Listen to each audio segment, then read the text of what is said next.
I think they sold for like $1 billion, bro. They sold for $1 billion? I think they did. For some coffee? Bro, for some coffee. If you got $1 billion, what you doing with it? Dude, that's a lot of money. That's a deep question. That's a lot of money. I think we should ask the founder guys. Step one is buy a crib, right? Well, yeah, a house. I'm buying my family a house. You probably been had a crib, though. If you got $1 billion? Yeah, that's true. Yeah, but like, all right, pay I'm off thinking right now, though. About $1 billion. You just handed me the $1 billion? Oh, my goodness. First, you got $1 billion. Buying myself a house, my mom a house, a guest house at my mom's house for me, and then all my siblings a house. That's step one. Yeah, you bought every house.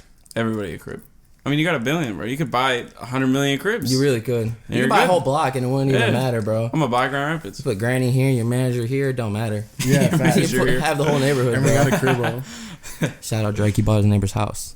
I don't really know, bro. Yeah, I think it's like it's almost too much money. I'll take a piss. That's the first thing I'll do. You think Justin Bieber could quit doing whatever he does and spend all his money? Because they said he had more money in the world than he could ever imagine. Yeah, like when he first was coming up. I believe. You think so? They bought Taylor Swift's masters for $300 His manager did. What? What's the point of buying masters? I never understood that. That's where all the money comes from. So like, if it gets any played on the radio, streams, okay, that makes sense. Yeah. So all the money comes from any NBA games that want to play a song, you gotta pay for it. Really? Any commercial that wants the song, anything. Yeah. Attached to the master. That's crazy. Yeah. I think I knew that. I was just brain farting. It's money. So like, it's yeah. Money. So for $300 million on the scooter, I mean, he's the manager, but there's no way the scooter made that much money. He's invested in esports too. Yeah. He just bought into 100 Thieves in LA. Really? So is Drake, bro, low key. Yeah, so Drake's on that same team. Yeah. I was making money out here, bro. I called we were gonna talk about Drake today. I called it. I swear to God, bro. I was driving. I was like, for some reason, Drake's gonna come up. Look at my Twitter, bro. It's half about Drake. We get it started? I'm a Drake fan. I mean, we really already going. But episode 21, late intro. 21, baby. With the homie Mikey Callender. Hello, y'all. Go ahead and introduce yourself, brother. Well, okay. Episode 22. It's 22? 22. You know, 22 is a good number because I am 22. Hey, congrats. Facts. Me too. And I'm going to grow out of this 22, and 23 is my Jordan year. Yeah, exactly. I'm in my Jordan year right now. How's it feel? I took a lot of L's so far. A lot of L's. Feeling like Jordan, you know? He lost Are you the early 23 or late 23? Early 23. I turned 23 September 1st. Hey, you got like 11 months left. Yeah, you're good. Yeah. I got a couple months. You got time to recover. Get my shit together. Yeah. Anyway, go ahead. Introduce yourself. I'd say anything to describe me really. I'm just a skateboarder who makes videos. That's about it. That's real simple. Make videos. A lot of people come in here trying to talk about, I do this, and I do this. I like you kept it simple. I like it. Skateboarder, I make videos, man. That's tight. That's dope. I've seen your videos. Thank you. Nice. Of you skateboarding. And the shit you be dropping on Twitter should be funny as fuck. Yeah. That should be so entertaining. You are the king of Twitter, bro. I don't know if you know that. I don't know about that, but that means a lot. Of Twitter. I'm playing it. Don't mean a lot. I honestly don't like social media that much anymore, bro. That's been a big topic on my mind.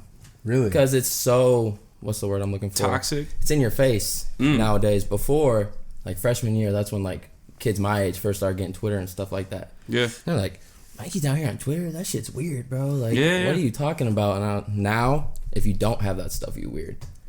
And that plays with my mind a little bit, you know what I'm saying? Yeah. I'm getting to that point too. I'm cool with Twitter, I feel like, because that's like my news source. I feel like without Twitter, I wouldn't really know what was going on with the world.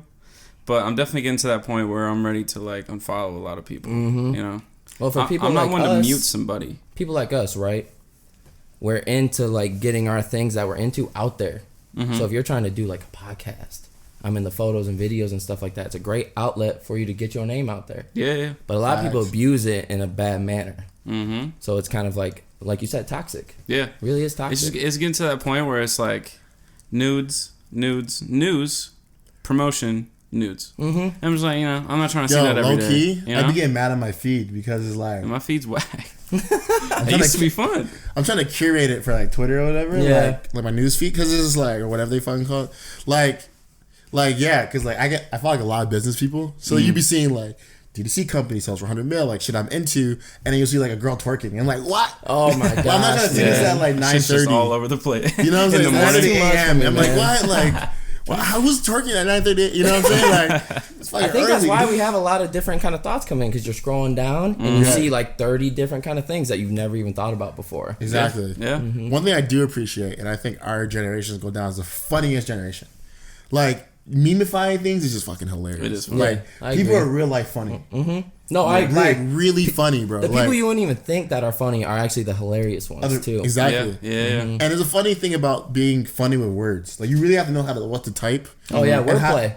Like you really have to know how to do it. Yeah, especially people who are like sarcastic. That's impressive. Mm-hmm. Like, because for me, sarcasm's all like facial expressions. Mm-hmm. So like, if I'm able to read your tweet and I can tell it's sarcasm, I'm like, that's a good one. Yeah, like, dry humor, bro. Yeah, that's like just Iron impressive. Man, he got dry humor. Yeah, that's my guy. Yeah, what's his real name, bro? I swear, Robert Downey Jr. Yeah. All right. The goat. Rest in bro. peace. Yeah, that should be hilarious. I'll be reading stuff and I'm like, yo, these people are really funny. And like all memes, like a lot of them are actually when something bad happens to you. Oh no, for real, bro, it is. Like they really be like, somebody's really going through some shit. You get a bad haircut. Yeah. You break a bone or something. They're like, this guy. Or like right now, the SpongeBob memes are going crazy. Or like, I don't think I peeped yet. You ever seen the SpongeBob ones? The item head I mean, out I memes. always thought I saw SpongeBob memes, bro. Yeah, I feel like SpongeBob's that's so kind of obvious. So like the I'm head out or like that just his faces funny. and stuff. I'm like, yo, like people are like, this is actually hilarious because it's like how they use it. Bro, Doodle Bop will just always make me laugh, bro. Doodle Bop's the man. That's funny. So let's talk about the videos, man. Because as long as I've known you, you've been doing videos and photos. Mm-hmm. So it seems like you kind of had this switch recently from just making videos for the homies to actually pursuing it as something. Mm-hmm. So can you talk about that transition of what that's been like for you? The transition, well, okay. I'd say now, literally, like these last couple of months of my life, I've been trying to transition into more of a like grown manner of filming and stuff like that. Yeah. Where it comes like, I want to think of videos that can take me to the next step. Mm-hmm. I will always make fun, crazy videos and do all that stuff. But one, I'm getting too old to do that. If I want to make this a career and I'm that passionate about it, I feel like I could take it to any level that I could. But I'm not going to do that if I don't put in the work. Yeah. So the transition's weird because when you go from like looking at it in such a fun manner to where you write down a list of things, it almost drives you a little crazy because you're like, I need to film this, I need to get that done, I need to process this for that, and it's almost like Gang Files was the videos we make of all my friends. Mm-hmm.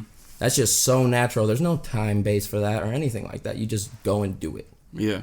So for me to sit there and like really write out something and observe it in a bigger picture, sometimes it almost drives me crazy because all I'm gonna think about. It's like I want to film this, I want to film that, so I can just get it done and out of the way. Yeah. It's not like I want to do it quick and get it out the way because I'm sick of doing it. Yeah. But it's because I want to see the outcome so bad more than anything in the world. That's crazy because I was just listening to shout out to Bert. He sent me a podcast by the guy who does Young and Reckless. Oh yeah, Drama. Yeah, Drama, and they're talking. Man, I remember him from Rob Dyrdek yeah, stuff. dude. Listen, bro. That's funny. Like he's really a boss now. That's the craziest. No, he is, dude. People really don't understand like what he does. He's a businessman. Yeah, he's a hustler. Yo. Like, he really is, and like it's crazy. So I listened to his podcast, and he was talking to somebody, but it's funny because you're a skateboarder, and he was talking about how skateboarding and business they go hand in hand. They do, because it's like you're self-reliant a lot of times, and then like if you don't get it right, you gotta keep doing it again. And a lot of people don't have that like, oh, I messed up, let me do it again. Skateboarding, you're literally falling for fun, bro. And it's like, let me get up and try this trick for 2 more hours, bro. Exactly. Like, a lot of people don't have that. Yeah. They just don't. And he was saying like how that changed his business, where like he was able to adapt or get the trick right, and like, because like spending your whole day trying to do some crazy trick, and like actually hurting yourself while doing it. Yeah. It Like, opens up like your mind, bro. Yeah. And then like you can push through, boom. And he was like relating it to like how he wanted to be whatever, and like Rob Dyrdek was like, all that they relate that skateboarding kind of mentality to like. So it's funny hearing you talk about the video. I was like, oh, okay, the reason why like because you take that level, like you think your mind of a trick you're gonna do all day. Yeah, it's the same thing. You're writing out like, I want to make this video, and you're not gonna stop till you actually do it. I'll even hear just sounds even that'll make me think of a way I could film that sound. Like I'll be driving and I'll hear a car pass by. And I'd be like, dude, this made me think of a scene where I could put that kind of noise in and like bring across a certain emotion and stuff like that. Yeah. That's just how my mind works. It's weird. Yeah. I can hear the passion in there. That's crazy. So, trying to elevate from like the videos of your friends and stuff, what do you feel like that next step is for you? The next step really with like CTC, because that's what my brand is. Cut the cards, you know, like you're playing poker, right?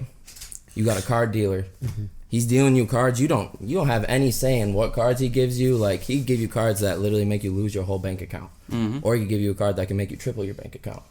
You don't know, and you gotta trust those cards, and you also gotta watch its back. So you gotta deal with the cards you dealt with and cut them. So that's what CTC kind of like stands for. I like that. Oh, deep. So once I get that, and push that more forward. You know, because it's always been, at first it started as clothes. This was before I even like made videos or anything like that. Because I've always been into design and like wearing cool clothes, you know what I'm saying? Like layering up, just doing whatever, like just being a skateboarder, because skateboarders have like more of a colorful personality too. So they can just really wear whatever they want and make it look cool. So it's more appealing to other people that can like not necessarily skate, but they see that and they're like, dude, he looks goofy, but he's having so much fun. So I remember drawing like the goofiest t-shirt designs, and I was just like, dude, someone's gonna look at this and laugh. Like they're gonna love this, bro. But then I also used to hate it sometimes too, because I was like, the world with Instagram and stuff like that got way more serious. Yeah, man. Streetwear, you hear that term? Yeah. So I was just like, what? Streetwear? Like, what? And I was like, do I gotta make clothes more streetwear? And I almost started thinking like I gotta design my clothes a different way and stuff like that. Yeah. So once I figured out truly how I want to design my clothes and like all that stuff, that's when I thought I could take this to the next level. So once the clothes and like everything, and more so my mind gets situated, because once you can put your mind fully around something, because I could have tried to make clothes many years ago, right? You know what I'm saying? But I wouldn't have been all into it. I wanted to do it when I was fully mentally there and could just go all out. So what? So share us your big kind of picture vision. What are you trying to do with CTC? I want to make it a platform, like I was telling Sam earlier. Just make it clothes, events. I always want to throw events, videos, music, just anything that can attract people that don't necessarily hang out all the time. Because before, I was telling him I used to be close-minded. Yeah. I was always had an open mind, you know, through skating and filming, but it was just that. I would see other people in the other things, and I'd be kind of like, oh, that's kind of whack, dude. Like, if it wasn't skating or going wild or just being ridiculous with my homies, I was like, dude, no, it's not me. Yeah. Period. But then I got older, and I grew out of that because I let myself. A lot of people don't get out of that, and then they turn to judgmental people.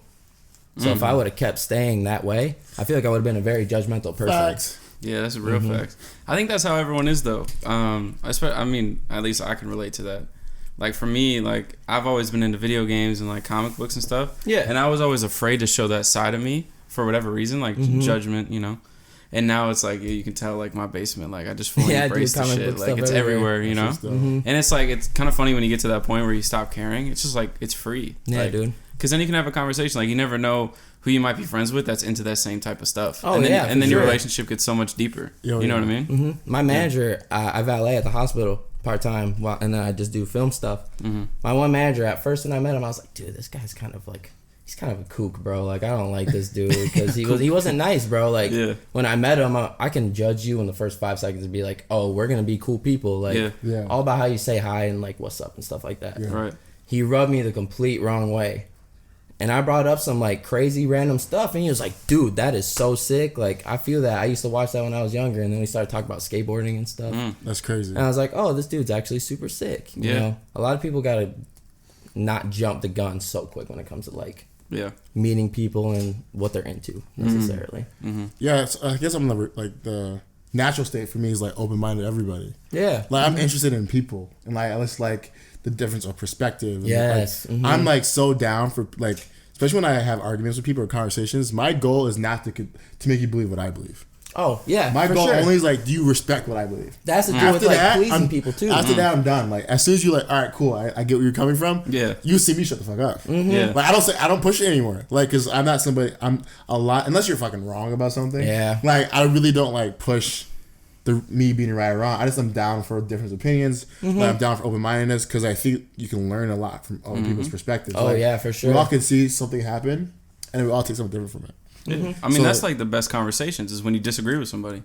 I agree. It's not fun talking to somebody who believes everything that you do. You know, exactly. It's fun to have debates. Like, that's, you remember Binyam, of course. You remember Binyam. Yeah, of course. My buddy Daniel also wants to start a podcast. Yeah, and he wants to talk about mostly basketball at first, and then obviously branch off into other things. And he was like, "Who's like the number one person we could have on there that's not gonna agree?" Because me and Daniel agree greatly. Because he wanted me to be a guest on there too and just talk about hooping. Because like I'm a skateboarder, but I'm also kind of into basketball. Like grew up playing it. I don't know like every crazy stat, but I can tell you if a player's good or not. So that's why he wanted me on there. But Binyam, he disagrees with everything.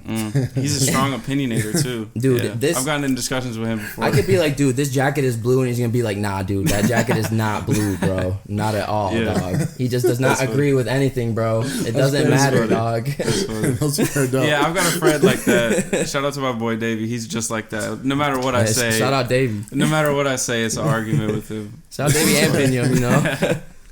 That's funny. That's funny. So before we started the show, you were talking a little bit about a film you're working on. You want to kind of dive into that a little bit? So my buddy Alex told us, what up, Alex? Shout out Alex.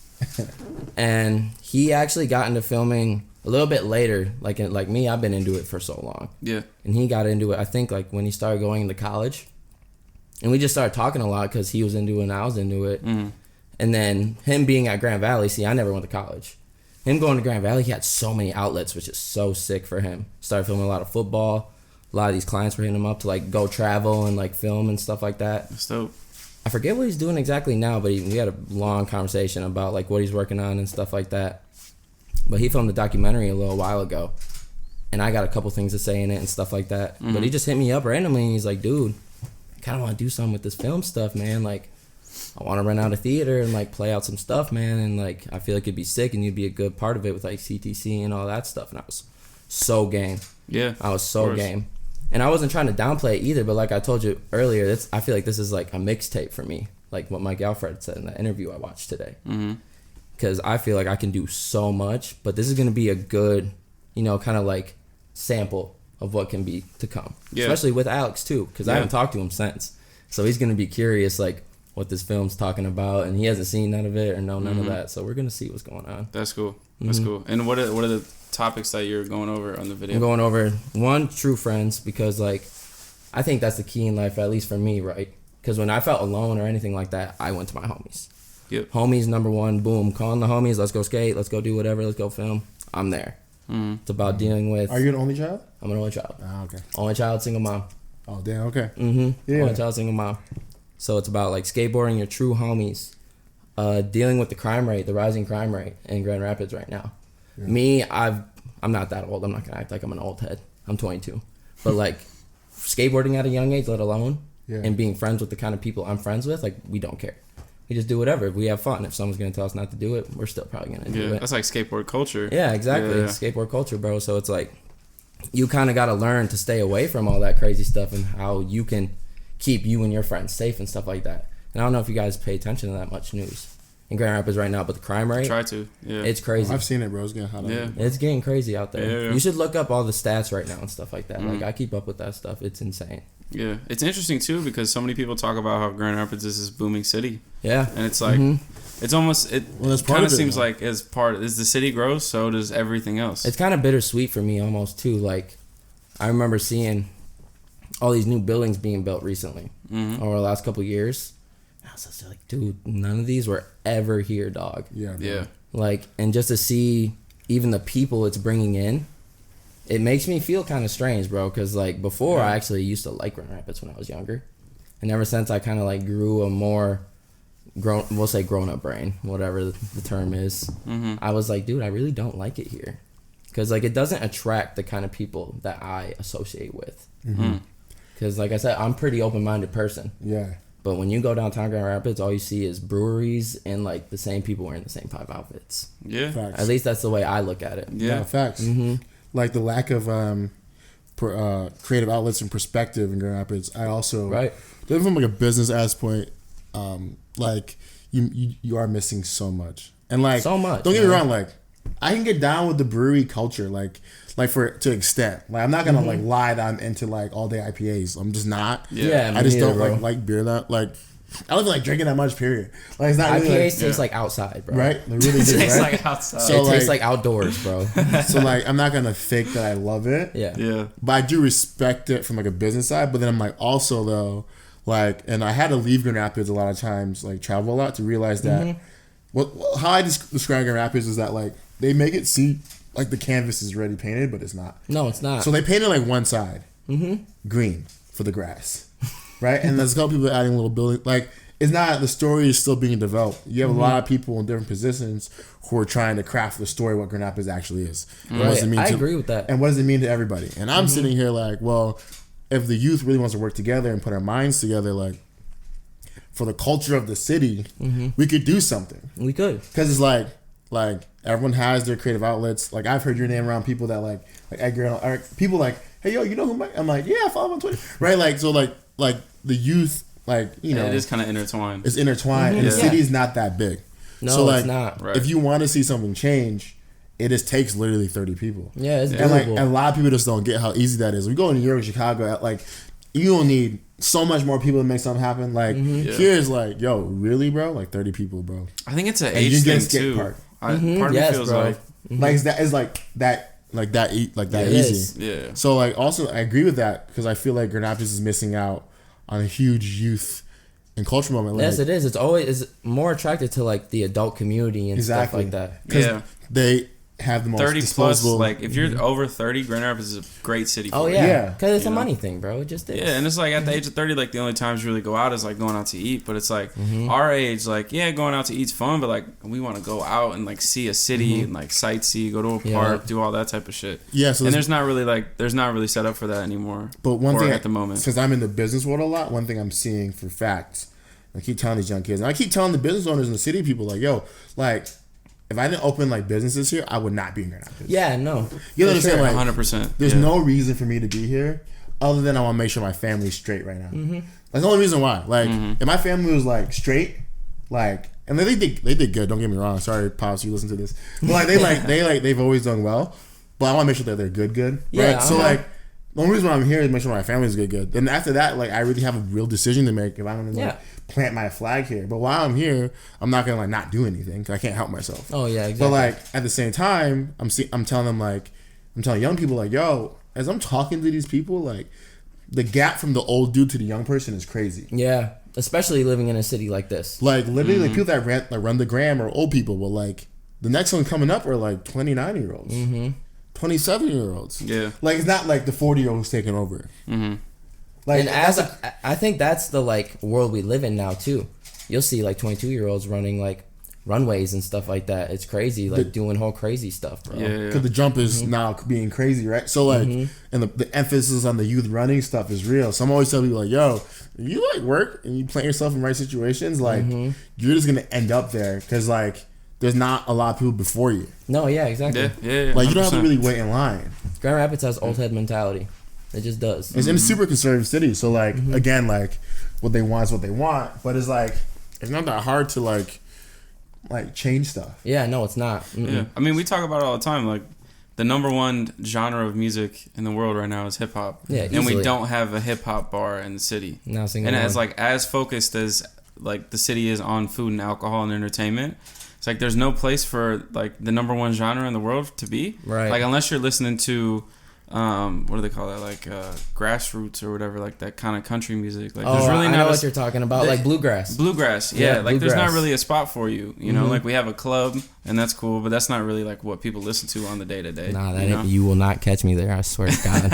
Yeah, bro. You didn't even have to say what place it was. I've been a handful of times and I'm like, yo, this is not. It's cool. Like I'm like, one to go out for an occasion. Like it's not it, bro. It's your birthday, whatever. Yeah, cool, for I'm sure. there. Like if y'all hit me up, like, bro, it's my 32nd birthday. We going out to this place. I'd be like, all right, man, I'm dressing up. I'm gonna look nice. Let's get it. Don't hit me up on some. Yo, it's Friday. What we doing? I'm like, I don't know, bro. I'm at home watching movies. What are you doing? Like getting ready for the takeaway podcast. Yeah, exactly. No, so then you look at it like this is all as of recent. You gotta understand, like the game is like what 6 years old. Like this is all like recent stuff is happening in the city. Like the restaurants and the food, like this is all new. Super new. So like, and it's because we had a booming economy, all the stuff. But like, again, the people who are running it are like the old heads. And I sit down with them like and talk to them all the time. Bro, it's just old white dudes. You know what I'm saying? Yep. And like they're smart because like they understand their business model for right now. They know that the 42-year-old dude who's married, who owns like a crazy business, wants to go out and wants to go to like a Flanagan's, you know what I'm saying? And he spends bread there. No, super right? money. So, but he'll buy everybody at the table a meal, right? So I'm also telling like, yo, but like, there's a lot of young kids out here who also have money to spend, who also want something nice in their city, and we have to understand that like, even though the crime rate here is getting growing, getting worse. But like, it's Grand Rapids. Yeah, like, we're is. not in Chicago. Mm-hmm. Yeah. Like, no, not at all. Like, yeah, you don't got to good. worry about like people pulling up and blasting everybody. No, it's not even like and that. they make it seem like that, bro. They're like, oh, who's the crowd gonna be? Like, and it's just like, well, to be honest, I've been to the even like there's more fights at Woods and it's like, oh yeah, that's a fact. Fat boys that are fighting. Yeah. Yeah. So like, what is your? So I said, stop making up these things that are not real, just because you don't think it's gonna work. When it's like, it's gonna work, bro. Yeah. Mm-hmm. So then again, it's like for me, it's like, well, I'm in positions a lot of times, so let me just do it. But like, it is like, what I'm trying to get those the youth with me, like, yo, like support the movement because like it's gonna open everybody's doors. You understand? It just has to do with being close-minded again, man. Especially in a business perspective. Like, don't get me wrong, these are successful businessmen who are doing crazy things in Grand Rapids that has never happened. Yeah. This is nothing like this has ever happened in Grand Rapids. Yeah. How much it's just boomed. Exactly. But these older people, if they had a more open mindset, but it's also hard to listen to even me. Like with younger kids, I'll be like, dude, your mind is so crazy, just out of the park. Yeah. But then adults hear me talk, sometimes they're like, dude, this kid's a jackass. Yeah. But if these businessmen had such a more open mindset, you could do so much more things just for not a penny. You know what I'm saying? Mm-hmm. Yeah, it's simple things, but again, it's like the young kid talking and the old man doing. And he's like, whoa, you have such great ideas, why don't you do it yourself? Yeah, exactly. Right? And it's like, bet.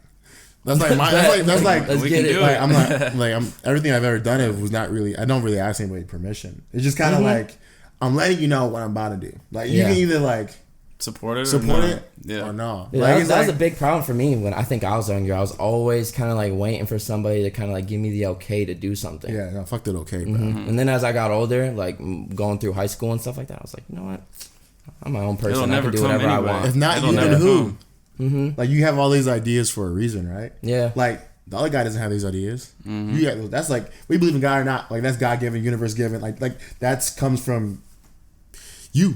Yeah, exactly. So like for me, it's like, well, if you have like just like shit, dude. Like fucking, why not do it? Like the way you explain CTC, I'm just like, oh shit, like that can actually be a wave, bro. And would it be that hard when you really think about it? I just want people to feel comfortable, man, because like I said, I used to be close-minded, and like it would almost make myself feel uncomfortable around people. And then I'd look around sometimes. This is when I was younger too, because I'm not saying I'm like Gandhi or anything, but I always feel like my mind moved a little bit faster. Yeah.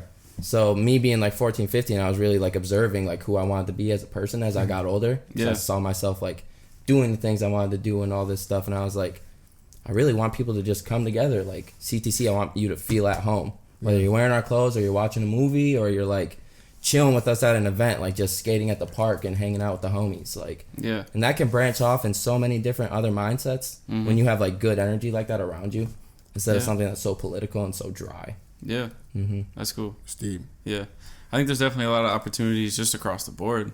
And it'll be interesting to see where Grand Rapids as a whole moves from here. Yeah. Because it can either continue to be like the food and beer thing, or we can like completely switch and be like the next Chicago type of thing. I feel like something's gonna come, man. I really do. Yeah. I mean, there's definitely a lot. There's a lot of ideas being planted. You know, that'll definitely grow. I'm coming. It's just Yeah, no, you are coming. We're just waiting for Vincent. Hopefully we're all coming up soon. For sure. We're all gonna come. Yeah. That's why that's the biggest reason why we started this. Yeah. Is like, I mean, obviously there's a lot of people doing a lot of good things, but like our age group, we're setting foundation right now. And so one of the reasons we wanted to do this was because we wanted the listeners to like, oh, there's a videographer in the city. I didn't know that. You know what I mean? That type of thing. So it's just all about spreading awareness. Spreading the word, man. Foundations have to be built. They can't be bought. That is true. At least for the right reasons. You gotta build them. That's good. So like everything I do with the intention of like, all right, like this is for like the youth.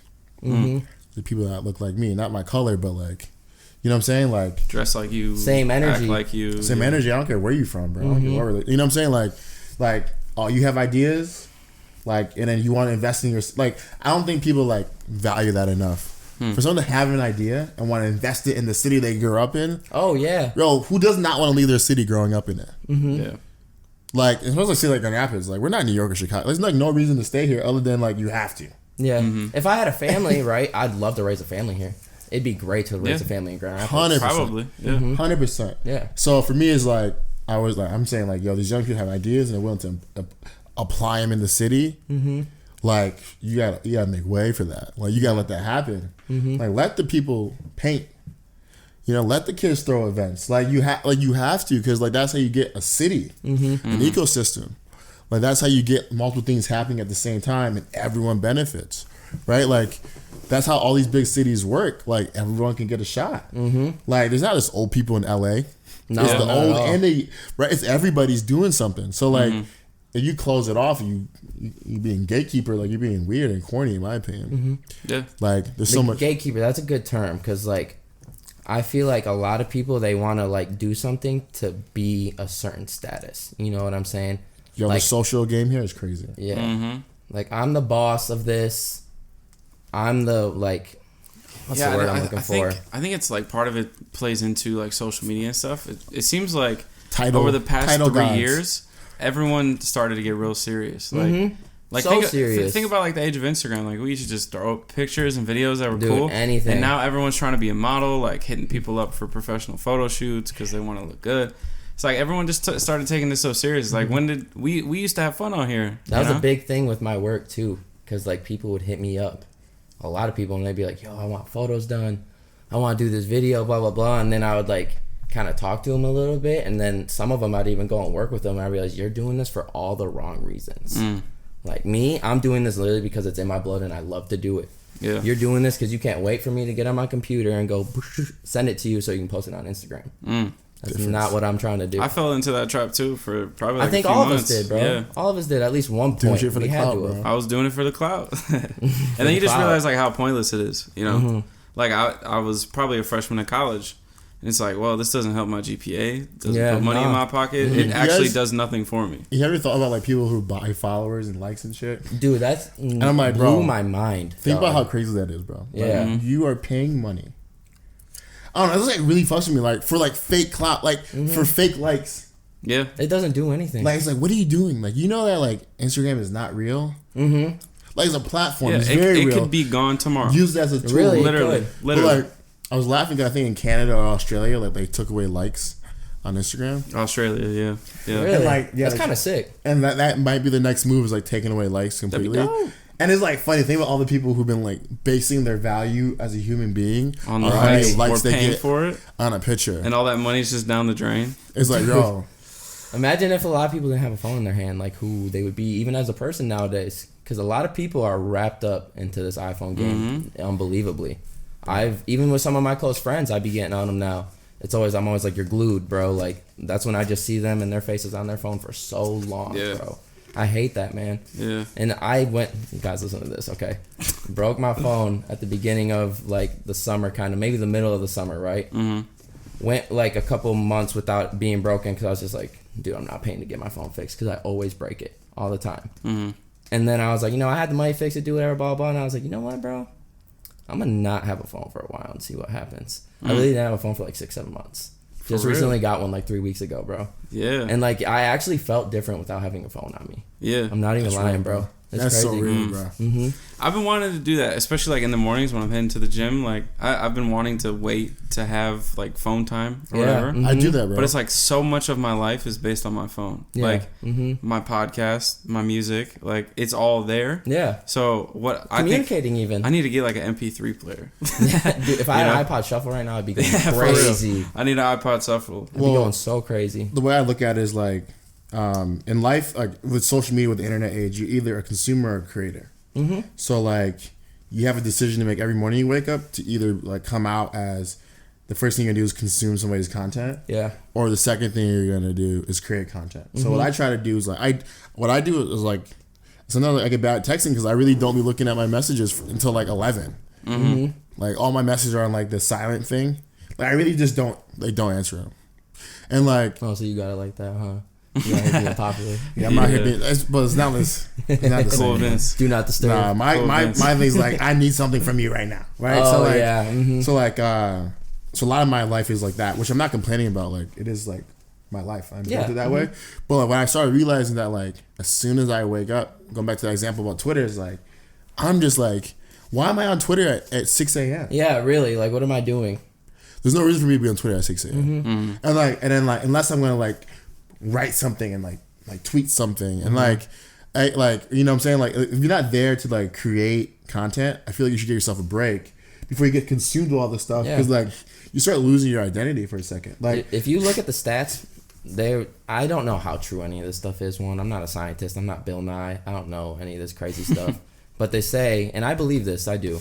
It's talking about like anxiety and depression and all that stuff is raising because of social media. And I truly believe that. It was a doctor who was talking about it, and he was saying you never get satisfaction. You're always scrolling and you're looking for what's next.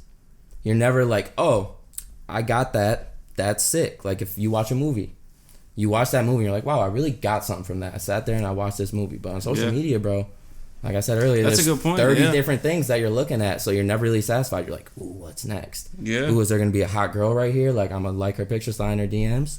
Oh, what's good, bro, skateboarding right here. I wonder what's going to be next. I'll probably like it. You never know. Yeah. And what it spews out, like, to the youth is that you have to be everything for everybody, right? Yeah. And it's like I can see people, like building their foundation off what someone else says, which is like if you believe it is cool and you like it, like why not? But like it's like I don't really see a lot of individualism, right? Like, I don't see like a lot of like, yo, this is my opinion on this. Oh yeah, no, I agree. I don't care what anyone else believes. Like it seems like nowadays it's like you get rebuked if you open up your mouth and it's not the same opinion. You do for like, sure. Regardless of what you feel, it's like for example, I mean the biggest example right now is like Trump or no Trump, right? Like it seems like on social media, if you support Trump, you're about to get flamed. Yeah, you know, 100%. It's like you're not allowed to have an opinion. Trump, right? Yeah. I'm not even a political person.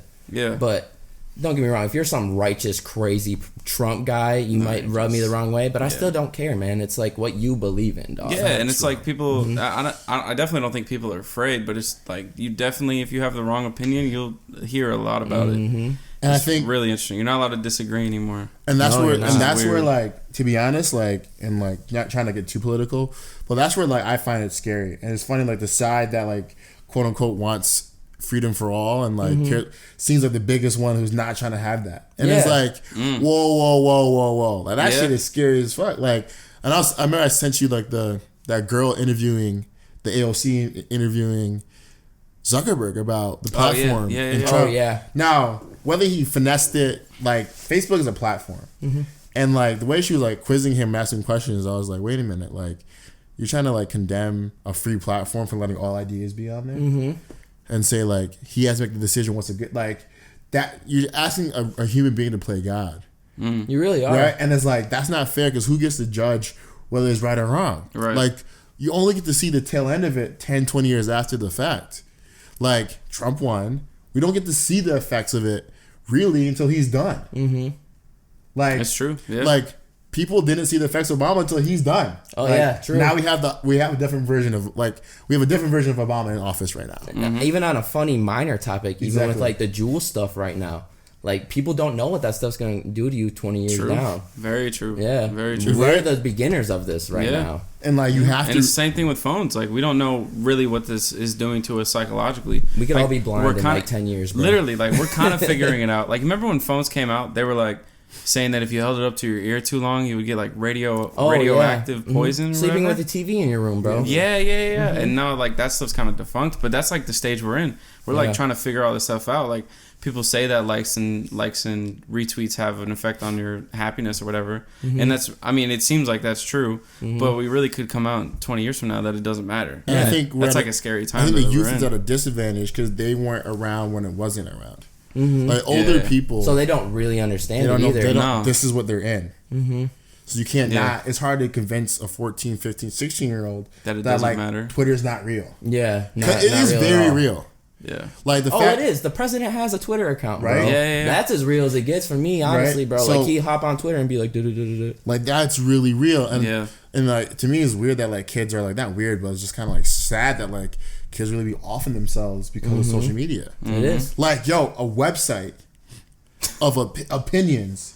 Focus that one person can make someone like that's scary as shit. It is scary, and even with the cancel culture and all this other stuff, like we see it happen all the time, and a lot of times it's like some weirdo in the basement starting all this shit. Yeah. And it's like, no, like, fuck you for all that. Because, like, who are we to judge? Yeah. And, like, goes back to what I was saying, like, I don't see, like I'm just trying to urge people to like, yo, be yourself, bro. Like, be yourself. Whatever you care about, be unapologetic, and you can change your mind. That's what I was saying to him. Yeah, you can't change your mind. About being yourself and being content. I used the word content earlier with Sam. Yeah. I was like, I feel like once I'm fully content with myself as a human being, I can do whatever I want. Exactly. I will be the most successful businessman. CTC could literally be, I could have 5 stores all around the world. Who knows, man? Once you're content, bro, you just have such a different mindset. Yeah. And I think people should fight for contentment, and like, it's hard for me too, because like, I'm someone who's definitely like an achiever. Like, I want to always push the needle forward. Yeah. So it's like, it's hard for me to quote unquote, like concept me being content. What I realized though is that I actually am, because I get to do what I want to do every single day. Which is beautiful. Right? So, which is super dope. I'm proud of you for that. So I feel like a lot of people should like fight for that, because it's like, once you get to that point, then it becomes like a conversation about how fulfilled and where you want to be at in life. So when you're doing your testing, you're like, oh, okay, like I want more. I have capacity to do more. And some people even like, yo, I'm good right here. Like, I don't want any more. Yeah. And I think that's a very like powerful conversation you should have with yourself, either before 25 or after 25. You should be like, yo. And depending on what you're doing too. Exactly. Because like, you can branch off and do some crazy shit. Right. Exactly. And like where you are right now, and like shit, like, you know, I'm doing all the things I'm doing right now. I'm like, wait, like I'm playing out the moves in my head. I'm like, oh, I really don't want to be that when I'm older. Yeah. And it's like great to like know at a young age. It is. That's why I was so like, I think it's also a blessing and a curse, because I've known I wanted to do, I never knew it was called CTC. Yeah. Before, it was like, this was when we were like 14, 15, just first started drinking like alcohol. Yeah. And like we drank 40s all the time. Yeah. Because we listened to the Wu-Tang and shit, and they was drinking 40s. Like, so you drank 40s. Like 5 white kids skateboarding, like drinking 40s and listening to Wu-Tang kids. Like, that was us, bro. And like, I wanted to call us the 40 boys. Like, we was the 40 boys. 40 boys. Yeah. 40 boys. And then, but I've known about this since 40 hands, yeah, bro. That's funny. I've known about this since I was like 14, 15. I think that's why, like, even other things that could have maybe branched me out into a different light. Yeah. I turned them down because I was so set on doing this. Yeah. I've just known it for so long. It's just how that goes. I don't know. It's weird. Yeah. So, question. Kind of switching topics. Kanye West. I knew this was. And Jesus is King. Thoughts from the group. Let me hear. Are you a Kanye fan? I can see it in you. Wait, I can see it. Let me not say my point. Let me not say my point. I want to hear you guys' points. I'll let you go first, Mike.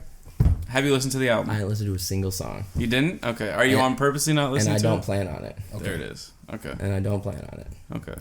Unless somebody puts me on in the car or in the room smoking or something, I'm not listening to it. Okay. So I have listened to it. Me and Vincent kind of had an in-depth discussion, but we'll get back into it right now. Who's on what side? Can I know before we go into this? I told him I like it sonically. I think it sounds great. Okay. Like production wise and all that stuff. Yeah, the samples he used, like it sound. I mean, but it's Kanye. He's an amazing artist. Yeah, it's Kanye, right? Like you go to him for production, right? But this guy, to me, it sounds like a cry for help for me. Oh God! When I listen to this album, I hear Kanye saying, "I need community. I need help. The shade is real from this guy. Someone needs to like save me." That's what I hear. I can kind of agree with that, because what he's saying is like, you know, he's definitely like the whole. There's no like unchristian things that he's saying, right? Like the content's there, but to me, it's very surface level. And I listen to Kanye like.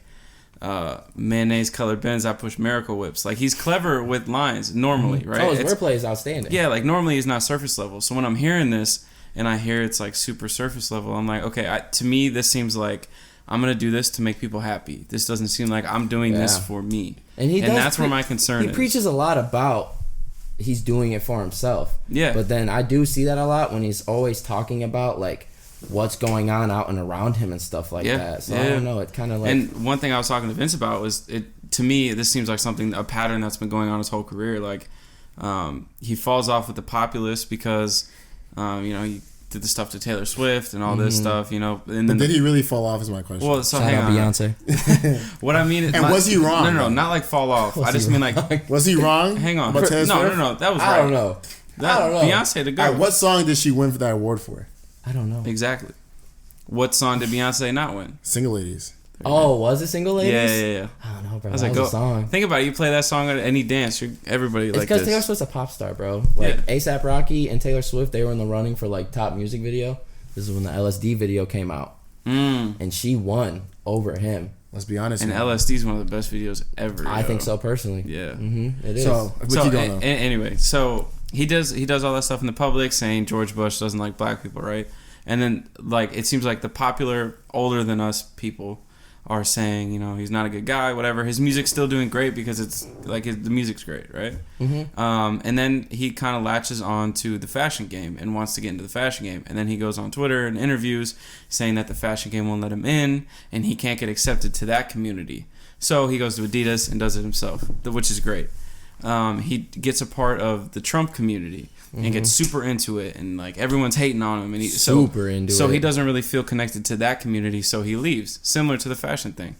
And then he's making this Christian music, and to me, I think that the Christian people aren't going to accept him at all. Is the album really? I'm telling you, I have not paid that much attention to it. It's a Christian rap album, yeah. Wow. It's a gospel album. Did not know this. Yeah. Which don't get me wrong, like a lot of old skate videos back in the day and stuff like that, they would put like cool ass gospel music in it, and I love gospel music. I really do. But like for me to see someone like Kanye, when like I remember when Heartless came out, I was in McDonald's drive-thru with my mom, bro, and my mom thinks she knows music, but she listens to like Dierks Bentley and country music and stuff like that. And she was telling me, she was listening to the song, she's like, Mike, you hear this? And I'm like, yeah, I hear. I'm in the car with you. What you mean? And she's like, Kanye's gonna be a real weirdo when he gets older. And I'm like, you know what? I think he already is a weirdo, Mom, but we're gonna see, bro. Yeah. Like, we're gonna see. So what I'm saying is that like he's trying to find the sense of community, in my opinion, from this Christian rap scene or Christian music scene. And in my opinion, he's not gonna get it just because of how much wrong he's done in his life already. Yeah. Which, you know, unfortunate for him.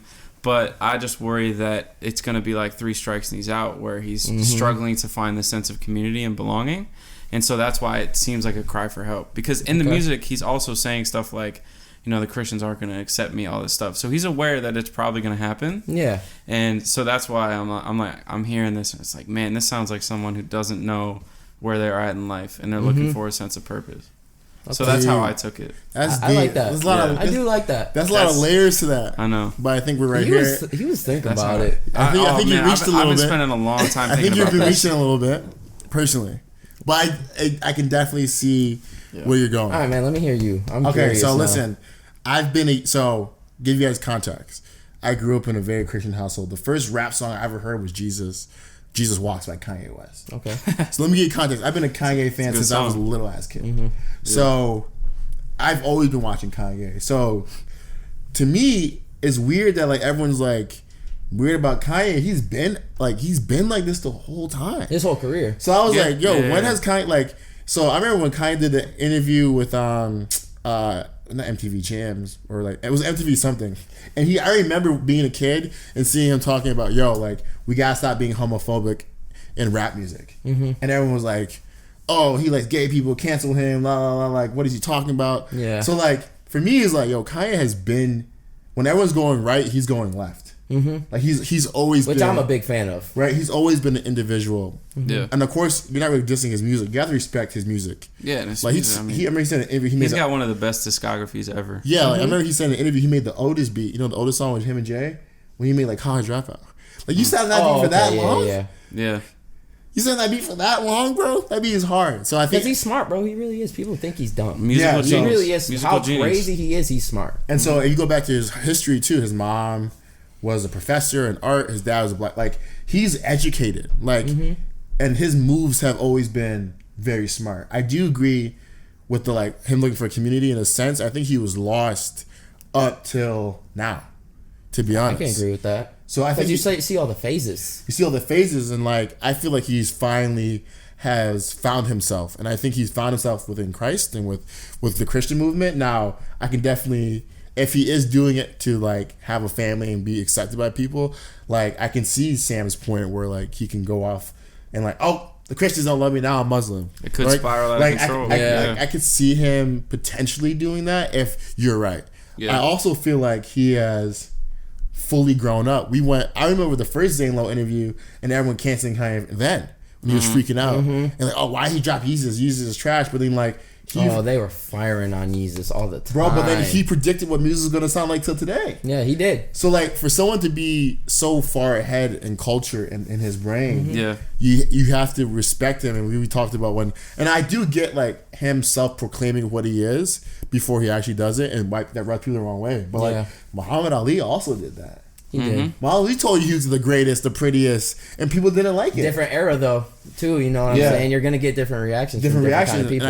And I think we're in the opinion era where everyone can say something. Like everybody has a voice. Everyone has a voice. The fact of the matter is and we're talking about pure numbers and stats. Like when we canceled Kanye, he still did good. Yeah. Oh yeah, facts. The Yeezys were selling out. Yeah. So at a certain case, like you have like there's two separate sides of it, and we really like dig into the business. And like as a black man, I relate to him because it's like, yo, Nike when he dropped the Red October, I wanted those shoes so bad, like the Red Octobers and like said I needed them hard, right? And Nike was telling him they don't know when the shoe's gonna come out. They don't know if he can get royalties, and he's designed the shoe. Yeah. He lost money from that shoe. He lost, right? So, like, think about you design something for a big company like that, and that's how they treat you. And you're Kanye West. That would fuck my mind up, right? Dog. I would be out of the park, bro. So that's you want crazy. Go back to him wearing pink, and people calling him gay. Him wearing skinny jeans. Him wearing Louis, Gucci. Polos. He brought all that fashion and swag to the rap game. Yeah, so the backpacks, like that was literally Kanye my perspective West. on that. So is like, go ahead. Hold up. So like, we're now here in 2019 with Jesus is King. And I'm amazed that people are still doubting Ye. Like from a pure like, yo, like doubting in what form? In every form. Like like I think the biggest thing he told all of us that like he's the next Walt Disney and he could influence culture. Do you agree with that? 100%. Whoa, that's kind of crazy. Think about it though. Like think about his crazy designs and look what everyone's designing. Like they're literally copy Yeezy, yo. They do. Like he made the Skechers. And everyone's like, "Oh, those are corny," but now like Balenciagas are selling, right? Like and you can't take that away from him. And I feel like, like with StockX and the sneaker culture, like, oh yeah, that's a dude. He changed a lot. He changed that game. Like he wore the leather black pants, even the resale the market. Jesus piece. Like this is all Like everything that you love about hip hop and fashion and culture right now has came from him and his group. Think about his group too, Virgil. Jerry Lorenzo, like everybody that was in his camp for 10 years are also influencing culture. Yeah. So like you cannot take that away from Ye. And I feel like as a business person, as a creative for him, and as a black man, I think he just really fought to have his own stuff. Okay. And I feel like people are taking it out of context. Now, the slavery is a choice thing, like he did that himself, 100%. Yeah. And I feel like if he didn't say that, we'll have a different version of Ye, but he didn't. Yeah. He did say that. For a lot of people, that was the final strike. And that comment. And I think that was insane. And right? And I feel like that's a crazy comment, and we don't have to get into that. Yeah. He was wrong for saying it. Yeah. Period. Let's not even like get into the details. Like, what did he really say versus what he meant? First of all, you're on TMZ. Sure. That's the wrong time to have that kind of conversation. You know, like if you're really trying to have that discussion, you go on a podcast and you actually break that down. Yeah, you don't just make that statement. No. Let's talk about paparazzi. Like they're here to end you, bro. Yeah, I mean they've been fucking with Kanye for like 20 years. Like I've been seeing clips of Kanye freaking out on the paparazzi forever. Imagine you can't you got to this level of success in life. Yeah, you can't get Jamba Juice.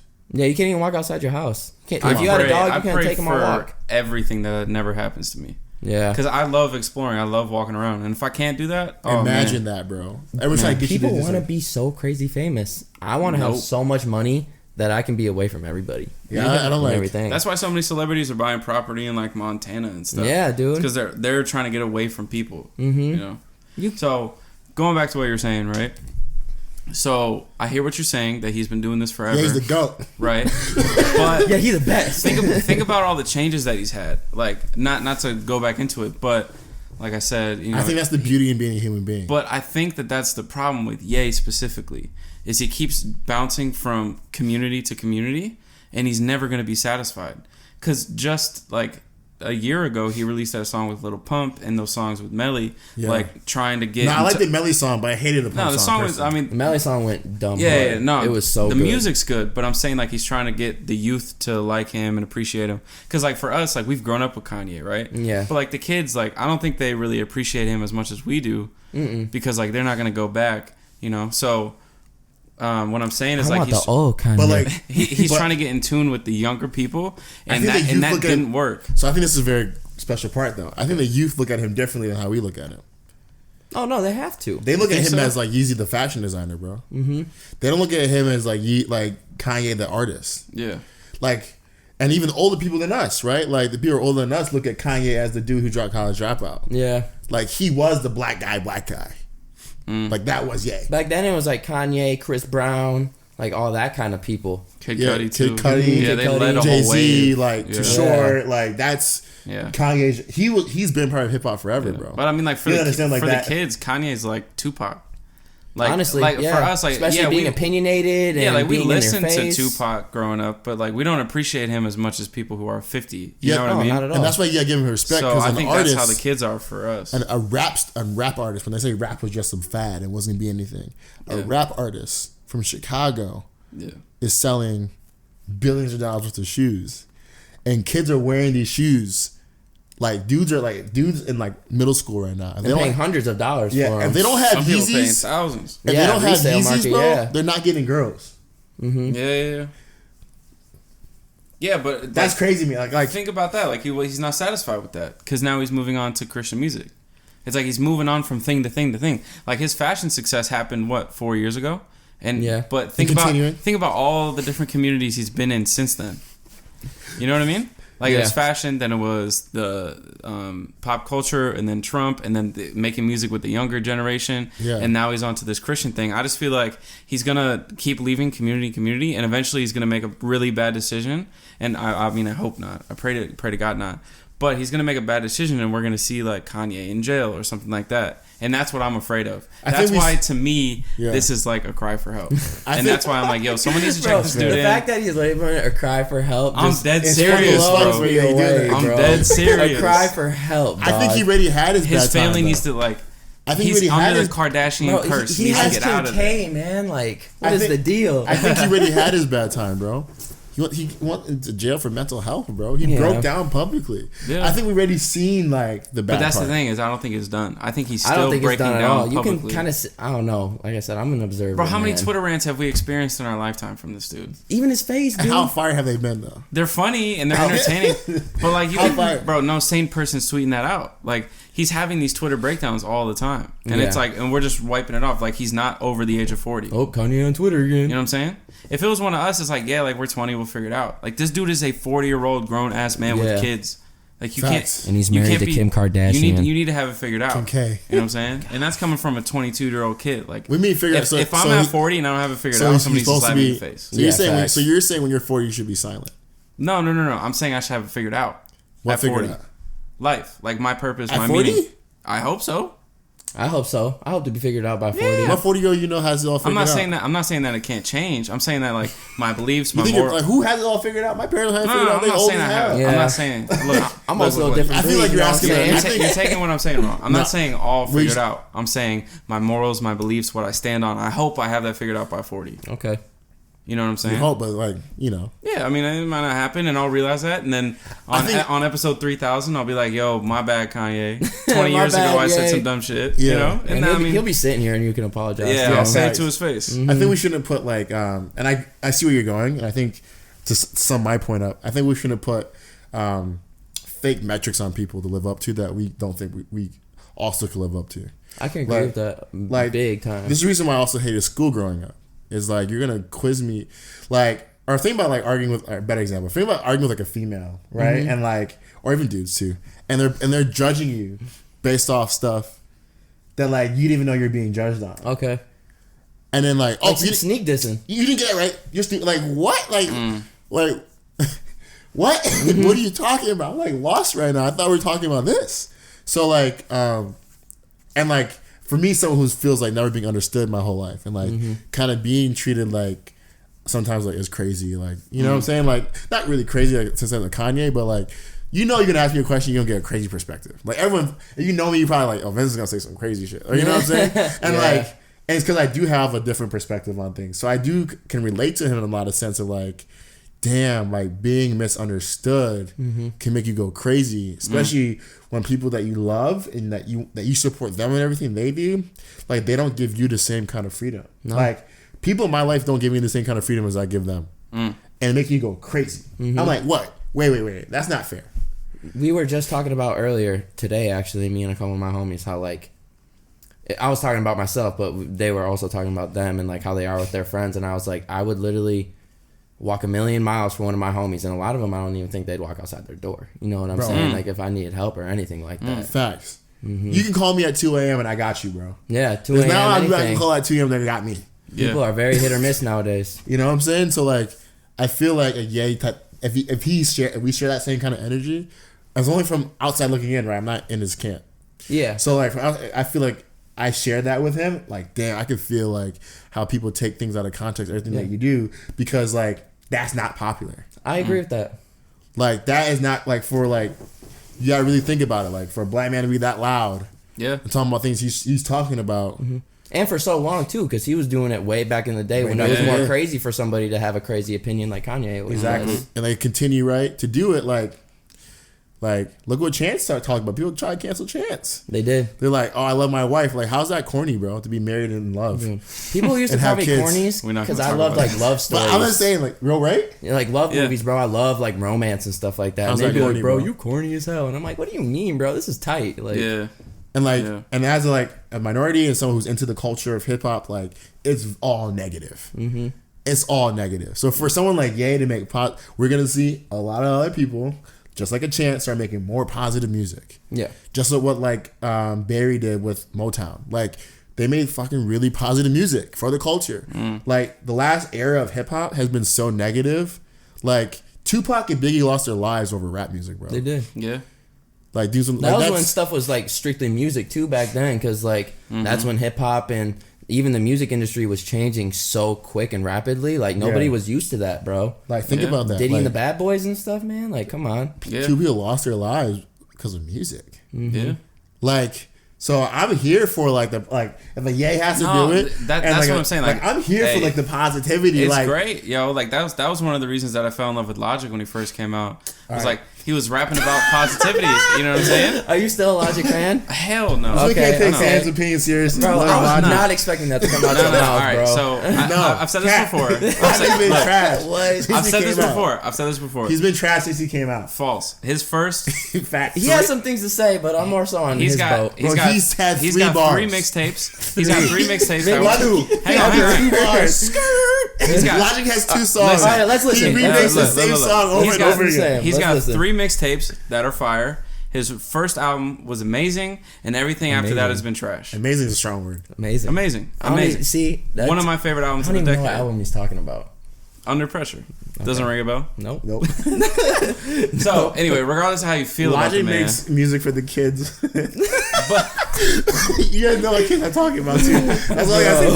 Logic makes music for those kids. The white ones that live over there in Forest Hills? The kids who are rocking DCs and like drinking rock stars. Chill out on my culture. That was me in like 4th grade, bro. Yeah, chill on my culture. He makes music for the 4th grade. I was listening to like Linkin Park, bro. What I'm saying is, when he came out, that's what he was rapping about. That's what he was rapping about. Was like keeping it positive and all this stuff. Unfortunately for him, he's fallen off, so it's all void now, right? But like, I don't really see it as like far fetched. Like, I think it's great that Kanye's doing this. But I don't think like the rappers who are coming out of nowhere and popping, like NLE, Shada, whatever his name is, like all these rappers that are coming up out of nowhere, I don't see them getting hot because they're rapping about positivity. But also, I think that those artists you're bringing up were here for a short time. Yeah, but like a few of them stick. Like Lil Pump stuck. You know, for better or for worse, he stuck. You know, Lil Yachty stayed around, like. But that's because they also got stayed around. So much money at a young age. Like Lil Pump and Lil Yachty, bro. Like for being young kids, they got more money than a lot of rappers. But that's what I mean. Like, I don't see like the next wave of rappers is all going to be like happy rap. Like, I don't see that. I don't see it. I do. You really do. I see heavy lyrical. Way you more think we're gonna get back to lyrical? Yeah. I think if music's gonna change, that's the route it's gonna go. Heavy go. Lyrical, way more heavy on the music, and way more positive. Right now, you got kids that like live in private I'd be school happy about with stuff that. that's never happened. Yeah, you know what I'm saying? You know, I'd be happy about that. Like, if we got more lyrical, like that would make me happy. Because what's gonna happen is that like a lot of these young kids are gonna grow up in an era. It's gonna be bad for a second. Don't get me wrong, but like, what do you mean bad? Like just bad. Like we're about to hit the recession, bro. Of music. Like the way it's just moving and stuff just like that? Culture, or are you saying just with everything? With everything's gonna get bad. Okay. So like out of that, you're gonna get like a renaissance moment, and like you have a lot of creative people who are gonna be designing, creating a lot of things, and they're gonna focus on positivity to get away from the negative shit. Yeah. Like you think Chicago's bad now? Wait till there's no more. Wait till there's no money. Oh yeah. I can hear that. You know when what I'm all saying? the schools shut down and all Right? that Like, kind of wait, stuff. you think rap is getting? Wait till there's like no, like, you know what I'm saying? Like, we're just on the verge of like things getting really bad, and I think the last thing people are gonna want to rap about when things are really, really bad is about how bad really things are. I think like for the younger generation, because like the people that can be but looking that's up all to, they know though. Like so many of the Chicago rappers rap about that life because that's all they know. and like They don't know anything else. But at the same time, from my perspective, they're telling their stories. Like, they're not trying to glorify it. No, Like, that's they're really where they came They're from. literally rapping about this shit to get out of the situation. Yeah, 100%. Like I was listening to Roddy Ricch, like he's like really pouring his heart out. People like banging his heads in rooms. Yeah. I'm like, you know what he's saying? Mm-hmm. Like, do you understand what Chief Keef says?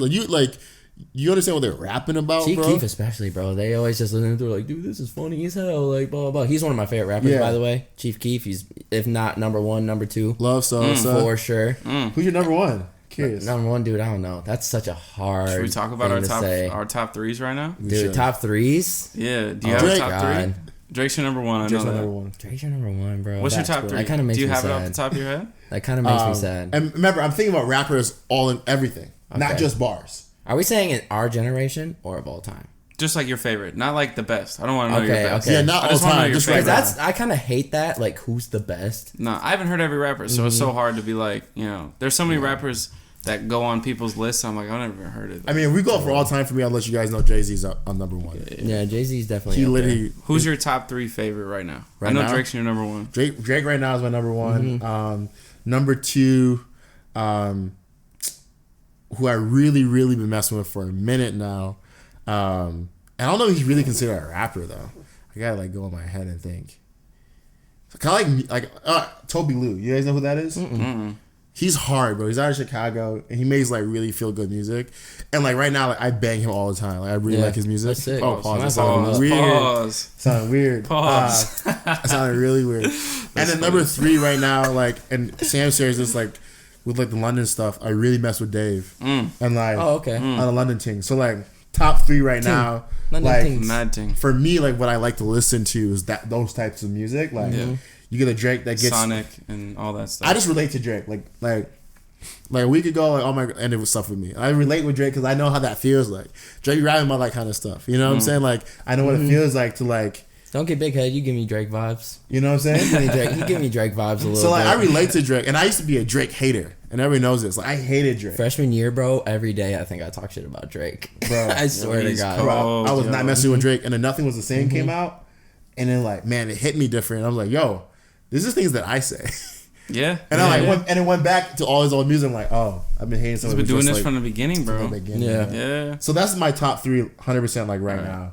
Dude, okay. Mike, who's your top three? Top three, Lucky X. Y'all know who that is? I never even heard of them. They were talking, okay, so on Twitter, they were comparing Kanye's album and his album. And they were making fun of Kanye saying Lucky X because he's super underground and all that I stuff. heard Lucky X, yeah. Does he make gospel music too? Huh? Does he make gospel music too? No, not at all. Oh, okay. He's Earl Sweatshirt. You know who Earl Sweatshirt is. Yeah. He has a song or two with him, and like Earl's an amazing writer. Yeah. I don't know if you guys really actually understand. Like, I saw a 50 worst rappers list. They put Earl Sweatshirt on. Nah, there. that's so dude, disrespectful. see, like, that blows my mind, man. Bro, he's Odd one of the Future best put on a whole different storytellers. way for people that changed a whole youth culture.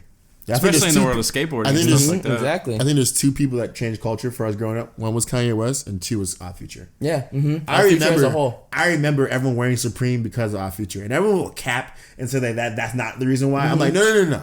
That's literally how I That's figured out about literally Supreme. the reason why. I always saw it Bans in the whole skate fucking videos thing. when I was younger. I saw it and I was just like, I didn't understand it. But when I first like actually was a little bit older and could understand what Supreme was, like when I could actually tell my mom this is what I want to wear and stuff like that, I saw it because of Tyler the Creator and all them. And I was like, dude, this is fucking They sick. put everybody on everything. They put everyone on that Supreme, bro. That's why Yeah. Tyler got smart and did his own brand. Yeah. So we got Lucky X, Dominic Fike. Do you guys know Yes, who that is? Dominic No. Fike is hard. I never He's heard. super hard. He's like the skinny. I don't even know Is he from Britain? what he is, man. Like I don't know where he's he from. looks kind of light skinned, kind of white, dude. I don't know what he is. Yeah, I think he's light skinned brother, bro. I don't know. And he started off rapping kind of like more SoundCloudy rap at first, like that, and now he's more of like an indie rap, like Yeah, he's skinny. hippie vibes kind of, never and heard it's of sick, dude. Okay. You guys remember Rory? Sorry for cutting you Yeah, off. I do. No, Oh it's shit! fine. What happened to Rory? I don't know. I know he signed a deal and he got fucked up. But I guess he got out of the deal. He dropped a folk album. Oh, for real? Really? Yeah. I could get down on that.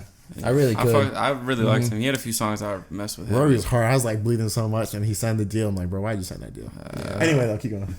So I had Lucky X, Dominic Fike, and I don't know. Sosa just gonna take that third spot. Chief Keef. Yeah, bro. He'll always just be up there, bro. Respect. Sosa, baby. We were talking about him. He's definitely on. Like, if you're gonna put together a Mount Rushmore of hip hop, Chief Keef has to be up there. For my Mount Rushmore, yeah. Like, he invented drill rap. Bro, come on now. I mean, I don't know if he invented it.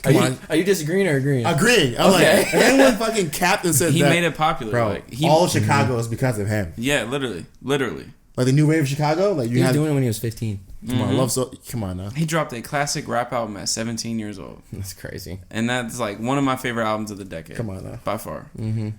Like a lot of businesses got popping off Chief Keef, bro. You gotta think about fuck, I just lost the name. Those big like YouTube companies. What you mean? The ones that be making videos, like Vice. Oh, well, yeah, the outlets, the plugs and stuff like that. They all got big off. Yeah, and the videographers that make all their videos. Come on now. A lot of them have like 1 million plus just off of Chief Keef videos. Because Chief Keef is at that point in his career too now, where like he's not a Kanye or anything like that. He kind of has to be his own businessman right now. Yeah. He doesn't have all these crazy outlets coming out and being like, yo, I want you to be down for this. Why do you think he has so many music videos? Yeah, he's trying to remain in that world, and he can do that on his own time. You can film a music video in a night, bro. Yeah. Think about it. Especially the way he does it. Yeah. And if you're determined enough, man, that's why you can just have so much content. And he's young. He is, dude. Well, he's probably our age, to be honest. He's 24, I think. Yeah. So I heard his latest album. I think he's trying to clean up his image. Oh, really? Yeah. I mean, he's getting older. It makes sense. I'm going to look up his age right now. I think he's cleaning up his image to get the bags. He's probably just growing. Like, the stuff that he was rapping about, he was literally 16 and 17. Yeah. And with this real money he's leaving on the table because he's associated with gang violence. Yeah. Like he's 24. Like Chase Bank is not going to give you $100,000, bro, for anything. No. Not at all. Because he's scary. Yeah. So for you. Yeah, I was just about to say, what's yours, bro? I'm so curious. I know Logic's number one. Fuck off. Eminem. I don't listen to Logic. I just want to clarify that. He really does though. I used to. Does he? I listen to his old stuff. I'll be honest there. I don't listen to his Hey, his old stuff gets Logic, your number one. No. G-Eazy. He definitely listens to G-Eazy. No, I don't. I'm sorry, Sam. I'm gonna put some respect on your name. Corny rappers, I'm putting some respect on your name, bro. My bad. Number one is this battle rapper called Sue Surf. I don't know if do you guys watch battle rap much? I know you watch battle rap. I do.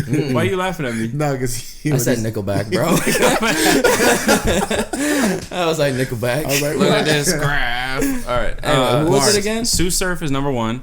He's a battle rapper. I don't know. Have you ever watched battle rap before? A couple times when I was more younger and actually like learning about rap and stuff. Yeah, like so I probably discovered it around the same time, and I fell in love with it from then.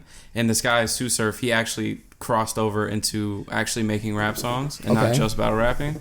And he's got some of my favorite freestyles ever. And that's sick. His album that he dropped this year is on my top 5 of the year at the moment. So he's my number one. Probably. That's saying a lot. I'm gonna give it a listen. Yeah, he's dope. He's like a storyteller. Like, so he's from New Jersey, and I'm not from there, so it's hard I don't relate to anything he's talking about. Yeah. But he puts me in his shoes through the way that he tells his stories.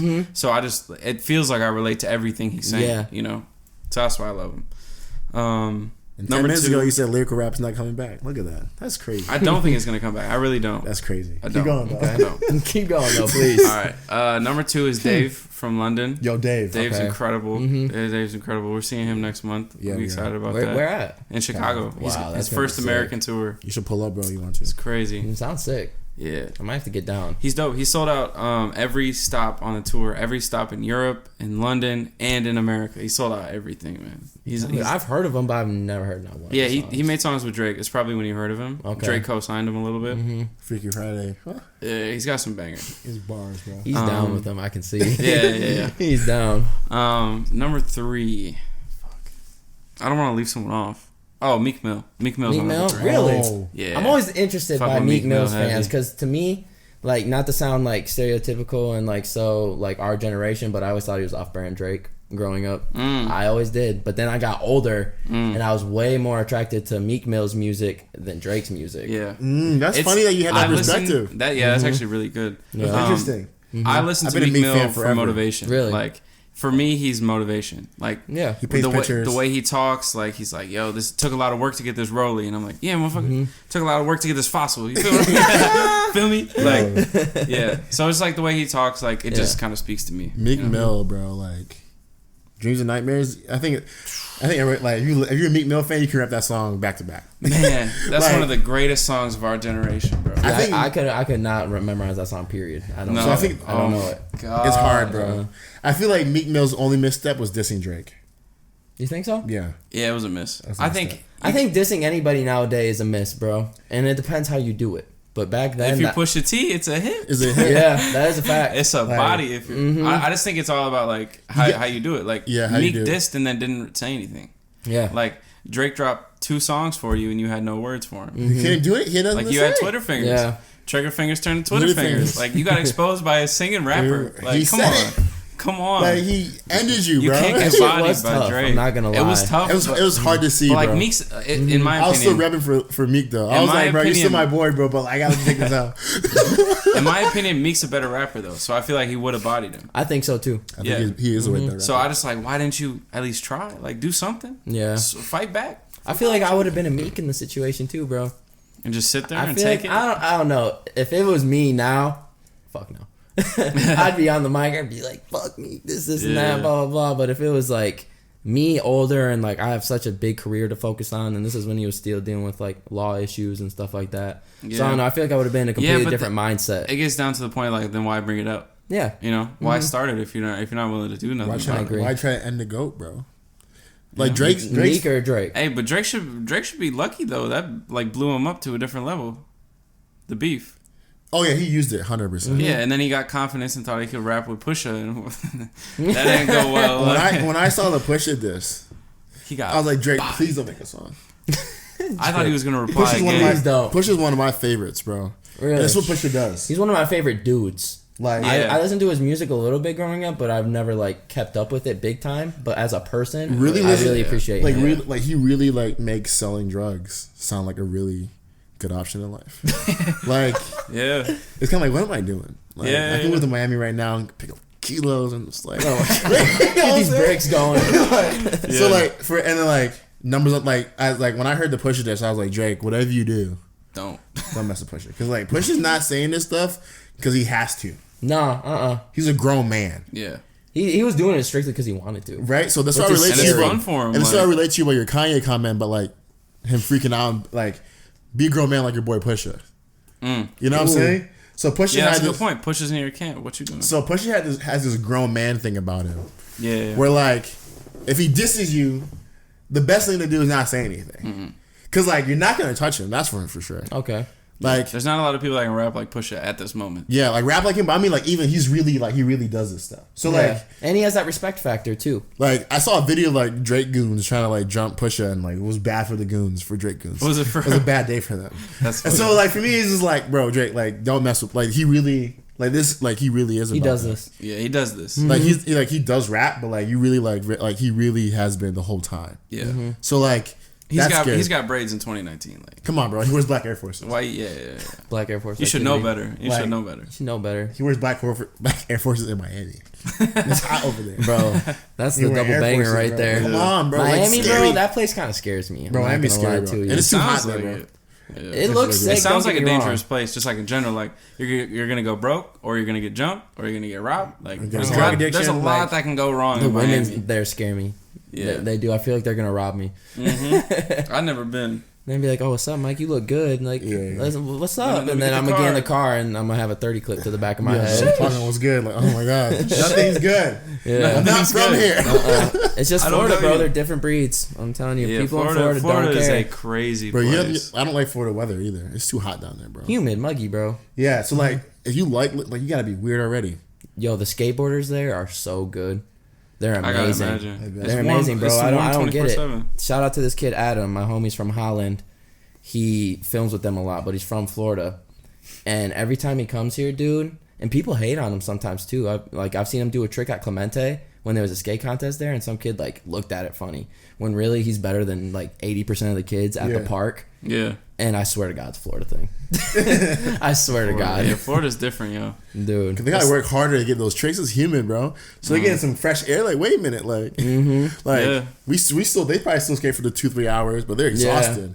Yeah. So getting some like, hold up. I can't do the trick because I'm tired, bro. Yeah, facts, dude. I can do it here. Skating in the cold, it's hard, man. It hurts when you fall and shit like that. Yeah, bro. I used to skate in the wintertime, like winter, like wear sweatpants under my pants, and like if the concrete was dry downtown. Yeah. I used to be downtown like every single day.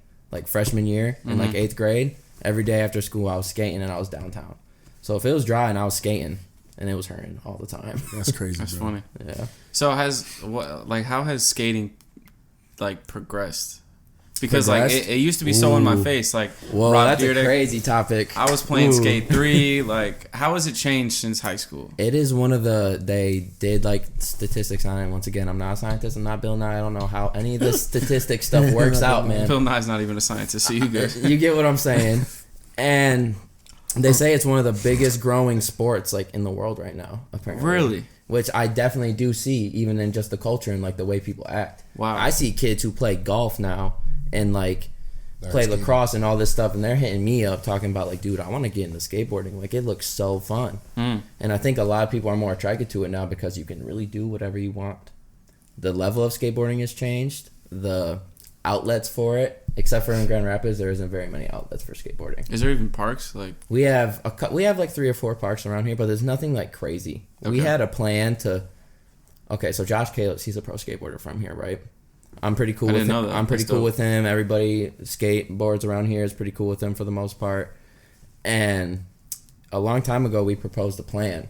Well, we as the skateboarders and like Premier and all them, like they drew out this park and everything. And Josh was actually gonna like put in. Yo, it's Sam. Real quick. Unfortunately, we had some computer issues, so just about the last 5 minutes of the conversation got cut out. You can go on YouTube and see the rest of it.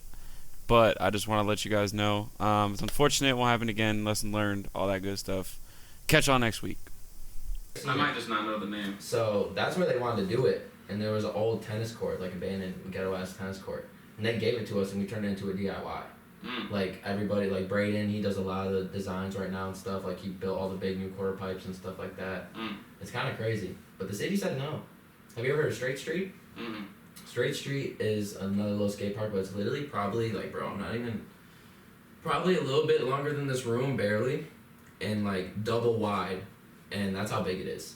And apparently it was just the city's, like, extra change money to try and kind of, like, help skateboarding a little bit, but if you knew anything about skateboarding before in Grand Rapids, it was super illegal. And it still is super illegal. Like, you were getting skate tickets, like, every which way possible. Like, we ran from cops on a daily basis. Like, they would get out their cars and try and get us and everything. Like, it was bad. That's always so funny to me. They gave up over the years and stuff like that. And the skate tickets were crazy, bro, when you're young and stuff like that. Like, dude, if I got a skate ticket, I never got one, thank God. My mom would have literally killed me, bro. Yeah. Because it's $100 the first one. Shit. And every time, and when you're 14, 15, 12 even, like when I started skating, I'm like, yo, this will be game over. Yeah, that's and it doubles every time. I knew people that had like 7 or 8. And then if you don't pay them, like, you're just, like, they increase or do whatever, bro. Yeah. Insane, man. So, I want to bring you on this project because there has been talks that I'm trying to work on. I'm actually doing that skate park, bro. Really? Over by Clinton Park, yeah. Really? Yeah. What do you mean? Because I saw it and I was like... I'm so excited. I was like, bro, why the fuck we don't have a fucking nice skate park here? There's no reason. No. So I want to know why. I want people to look me in the face and tell them why we don't have one. But the city was scared of it, bro. I feel like, doesn't it create a safer environment? Like, instead of people skating down the stairs downtown, you actually have a place to go. Yeah. You know? Like, and like, to why me, not? It's safer than... They just didn't care, man. Like I don't know. It's weird to me. It is so weird. And like, why not actually put up, like, the money and why not actually do it right? So that, like, you have a hub for it. I mean, don't get me wrong. Like, for the kind of skate parks that, like, cities do build for communities and stuff like that, it is a lot of money if you're going to make a good one. But it's not something Grand Rapids couldn't afford. They definitely could afford it. You know those Grand Valley bridges? Like, the parking lot that literally looks like nobody uses? Yeah. It's that farthest bridge before you hit, like, outside of downtown. They talked about building a park under there for years, bro. Nothing is ever going to happen under there, bro. Yeah. Nothing. And that would be great, too, for people that live in Michigan. rains here a lot. It's bad weather. Like, for a kid in Grand Rapids that likes to skate, they'll go and shovel out a spot under a bridge at the park and go skate. Exactly. Instead of being locked in the house all day and like pacing through their thoughts, you know what I'm saying? Yeah. Because I would have done that back in the day. It's a good business opportunity too. Just have a little spot for food trucks to pull up. It and all of a sudden attracts it's a people, business. man. Yeah. You wouldn't believe it, dude. You have little tournaments, have But a city sponsors. Like, ecosystem. it can be a thing. Like that skate park in Ann Arbor, that was a great thing for their city, bro. The Tony Hawk Foundation built it. Super sick. You guys should get a Tony Hawk Foundation to come here. Dude, for sure. When I saw Tony Hawk, bro, I thought it was fake. Cause he was there when it grand opened, bro. Man, he was there with like some Birdhouse dudes and like Red Bull skaters. I was like, oh, Tony Hawk is forever a legend. I was talking about that on Twitter today. Like, there's certain people that don't get enough credit. Like Tony Hawk. Rick Ross is one. Rick Ross too. I didn't expect you to say that, but that's true. Jackie Chan, bro. I saw you tweet that earlier. Yeah, people don't give Jackie Chan the respect. Like, there's a lot of people like that. You mentioned Walt Disney earlier. I think he's a super GOAT. For me personally. Oh yeah. And his brother, that no one knows. Business, creative. Oh.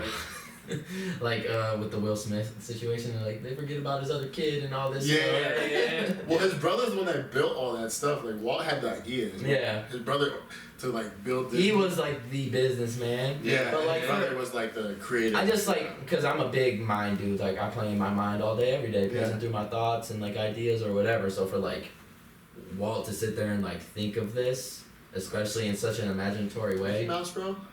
Yes, exactly, bro. I was obsessed with Mickey Mouse growing up. I swear you come up with that shit when you're on like shrooms or something. How you come up with a talking mouse? Bro, he's on some shit, bro. Call him Mickey. He's on some shit, bro. Bro, people used to call me Mickey. I'd get so butthurt. That was when I was younger, bro. Mickey. Yeah, I was just like, Mickey. I'd be like, bro, oh my god. That's funny, bro. That's funny. Walt the GOAT. Jobs the GOAT. There's so many people that don't talk about. Bill Gates doesn't get talked about enough. He gets his love. I don't know, like, I don't think he gets talked about enough. I think he did a lot of good and bad things. Yeah, I don't know if he Bill Gates. Yeah, I mean, he does a lot of good now. He is, but like... all he does now is philanthropy and all that stuff. Like, yeah. The something about him, bro, is just like, you know what?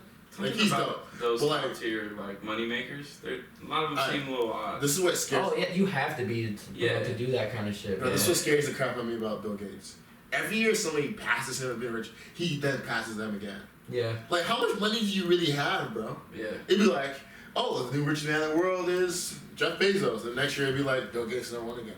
I'm like, bro. It's like it's a race for him. It's like, what have you done? Well, like, he just waits until you pass him and then he's like, yeah, for real. Like, what has he done to, like. You thought.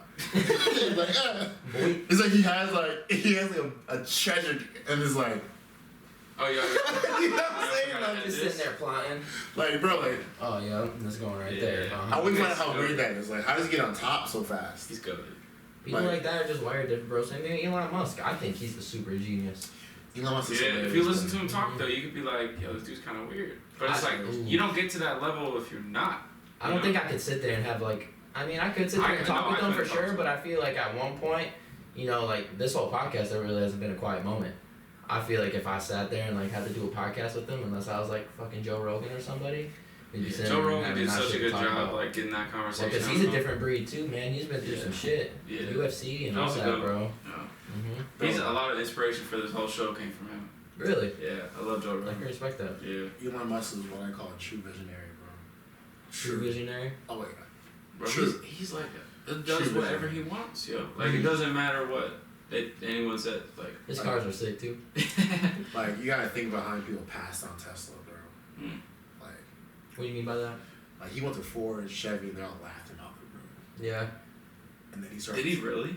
I didn't know that. Yeah, bro. He had to build a car company. He literally freaked out too. That's why people like in the business world don't take him seriously till now. Like he had the Kanye effect. He was freaking out on all these people, and they're like, "You're crazy, bro. Like, you had PayPal. You should be content." Blah, blah, blah. And he was like, "Nah, bro. Electric cars. Nah, bro. Solar panel businesses. Nah, bro. We're going to Mars." And people literally call him crazy, and like, it's like, nah, like he's a true visionary. Not like he is. Like he really like he really just like made some shit up. I don't think we can actually go to Mars, but the fact that he is trying. You don't think we can? No, wait, pause. We can get to Mars. I don't think like we can sustain life on Mars. No, I think it's just literally him just doing it.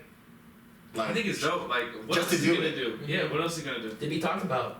I feel like it's just branching something else to see like what's possible. I think that's what he just wants to go into history books. He wants to know if we can. He wants to go to history books. I think so. And I think he was like, let me build a electric car company.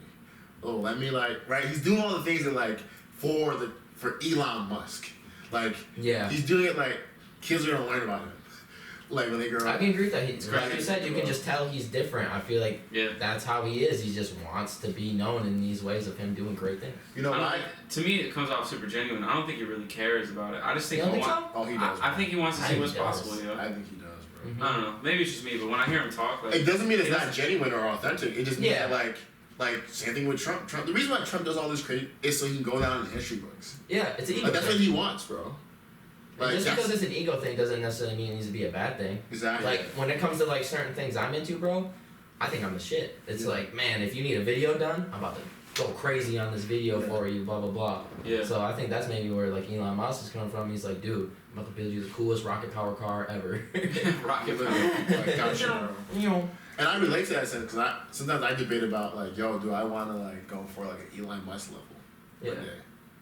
I don't know if I actually want all that part. But then you're super famous, man, and then you can't go outside. So my being brother business famous is different than like being like famous though. Yeah. Yeah. No, that is true for sure. That is very true. Yeah. You're kind of under the radar when you're business famous. Exactly. Like no one has to really know until like you want to know. My brother works at SpaceX, and he said one time like he went into the bathroom.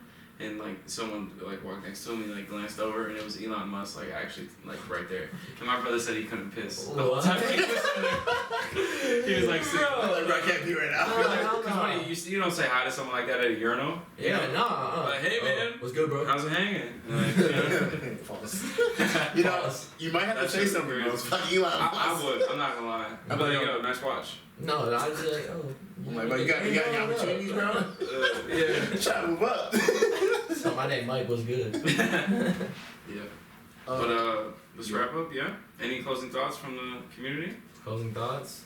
Anybody got anything that they didn't say? I got one. What's up? And it's to be authentic, man. This whole time, I feel like it's this whole podcast, scenario that I've had today. I've never been on a podcast, so it's fun, isn't it? Yeah, it is fun. Well, with people like you, it's fun. Yeah. But the message for me, bro, is be authentic, man. Be yourself. Yeah. You don't think Kanye's being himself right now? Facts. I'm trying to be myself. Probably you guys are trying to be yourself. The best version of yourself. I'm only myself. Yeah. If you're authentic, man, and you do it to the fullest potential, who knows what you got? That was good. Episode 22. Takeaway podcast, baby. Yeah, I think this is our best episode yet. Yeah, I told you that before we started. So? I think this was gonna be our best. Bro, we talked about everything. We did. We covered a lot. It was good. Takeaway podcast, baby. Real quick, plug your social media so people can follow you and keep up to date with you. Social media, Twitter at Mikey Callender, Instagram at MikeySon_. That's about it. Boom. Keep up to date. Do yourself a favor. You're CTC, baby. Peace.